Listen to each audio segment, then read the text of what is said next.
21 जुलैच्या रात्री बुलढाणा जिल्ह्यातल्या लोणार आणि शेगाव तालुक्यामध्ये ढगफुटी सदृश पाऊस झाला आणि या पावसाने शेती पिकांचं प्रचंड नुकसान केलं।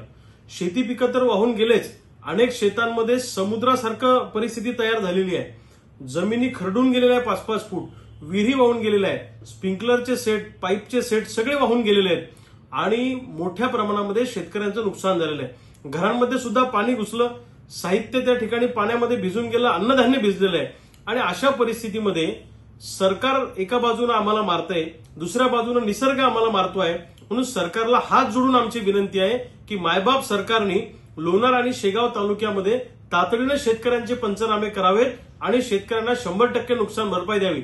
निव्वळ बांधावर जाऊन फोटो सेशन करून आम्ही देऊ करू पाहू हे चालणार नाही। कोल्हापूर सांगलीला ज्यावेळी महापूर आला होता त्यावेळी मदतीचा निकष 5 पटीने करण्यात आला होता आणि सगळं सरकार त्या ठिकाणी आपत्तीच्या काळामध्ये जाऊन बसलं होतं।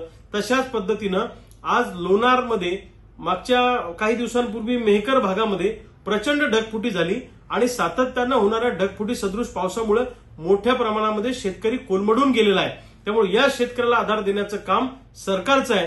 म्हणून सरकारने तातडीनं पंचनाम्याचे निर्देश द्यावेत आणि 100% नुकसान भरपाई आठवडाभरात शेतकऱ्यांच्या खात्यामध्ये जमा करावी, अन्यथा या सगळ्या नुकसानग्रस्त शेतकऱ्यांना घेऊन या सरकारच्या विरोधामध्ये अत्यंत आक्रमक स्वरूपाचं आंदोलन आम्हाला उभं करावं लागेल।